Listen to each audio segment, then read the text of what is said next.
Missing হওয়ার পর থেকে ডক্টর ভরও মিসিং, ওনাকে কোনোভাবেই যোগাযোগ করা যাচ্ছে না। ধর্মাবতার, ওনার সঙ্গে আর যোগাযোগ করা যাবে না, কারণ উনি পালিয়েছেন। আপনি একটু ভেবে দেখুন, যদি উনি অপরাধী না হবেন তাহলে উনি পালিয়ে গেলেন কেন? ধর্মাবতার, মানে কারোর সাথে যোগাযোগ করা যাচ্ছে না মানে উনি পলাতক, এটা খুব একটা সহজ সিদ্ধান্ত হয়ে যাচ্ছে না।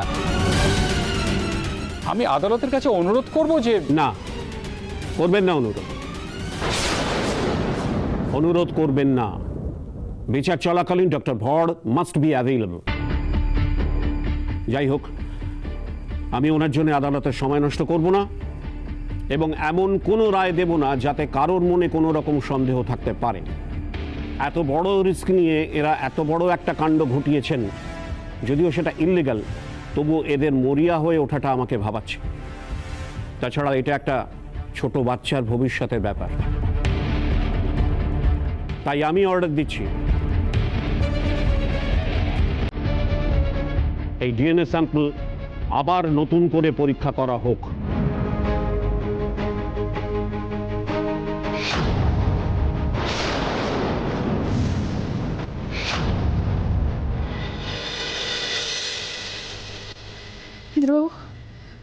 জজ সাহেব আমাদের কথা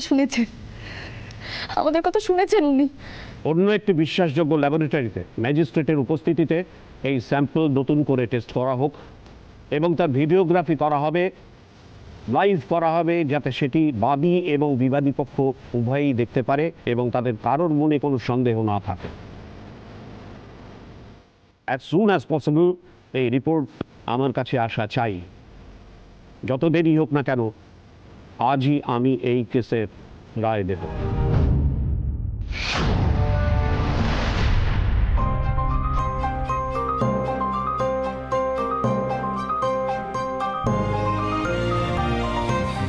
শোন, আমি একটু বাবা মাকে জানিয়ে আসি, বুঝলি? হ্যাঁ, ওরা টেনশন করছে, আমি একটু বলে আসি। হ্যাঁ,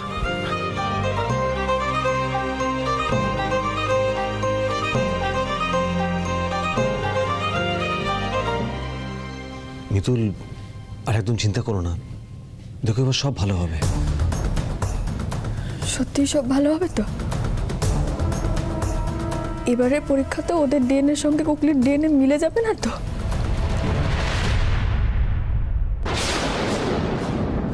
খোকা ফোন করেছে গো? হ্যাঁ খোকা বল। ওইদিকে ইন্ডিভিজুয়াল কিছু ব্যবস্থা করতে পারলো?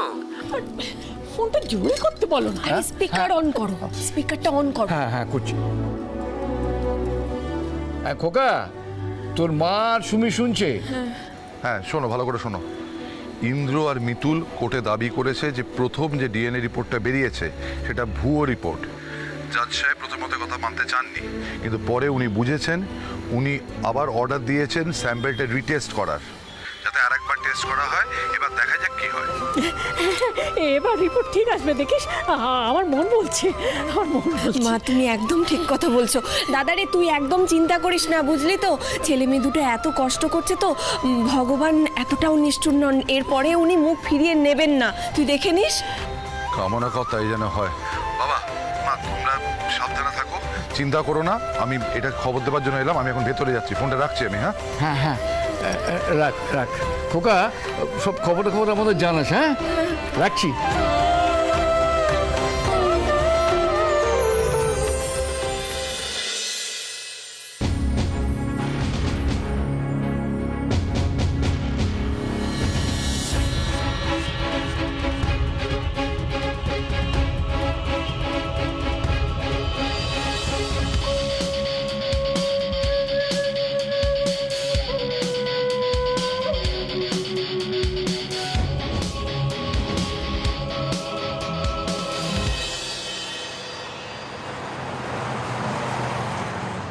স্যার, টেস্ট হয়ে গেছে। এক্ষুনি সেই রিপোর্ট আমার কাছে পাঠান, পুলিশ প্রহরায় আনতে বলুন। যত রাতই হোক না কেন, এই কেসের রায় আমি আজকেই দেব।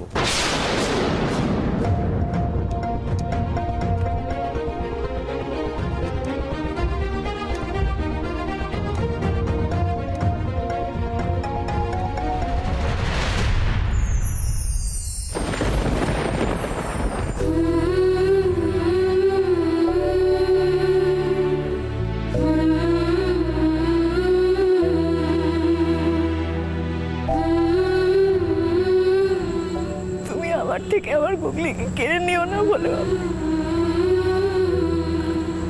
ওকে ছাড়া আমি কি নিয়ে বাঁচবো বলো তো? আমার যে আর কেউ নেই গুগলি ছাড়া। আমার বিশ্বাস তুমি ভেঙে দিও না বলে বাবা। যারা অন্যায় করেছে তাদের তুমি শাস্তি দাও। আমার গুগলিকে তুমি আমার কাছ থেকে কেড়ে নিও না বলে বাবা, আমি বাঁচবো না।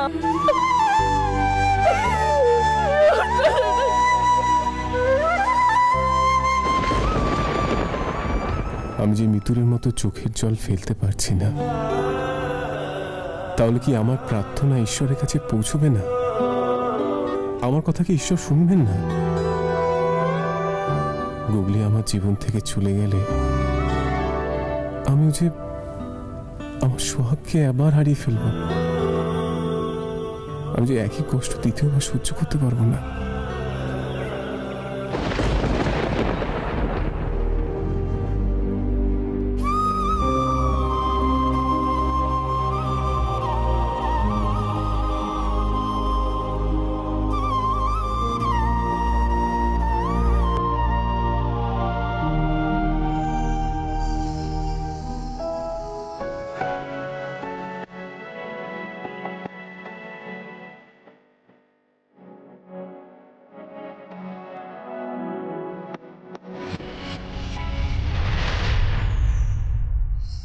ঠাকুর, তুমি দেখো গুগলি যেন আমার দাদু ভাইয়ের জীবন থেকে হারিয়ে না যায়। ইন্দ্র আর মিতুল ওদের চেষ্টা যেন বিফলে না যায়। ওরা যেন এই কেসটা জেতে।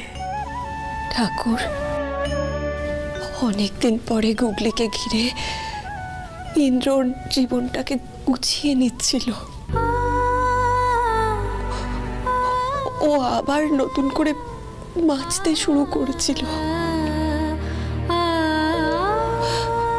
ওর জীবনটাকে আবার বেরঙিন করে দিও না তুমি ঠাকুর, করে দিও না।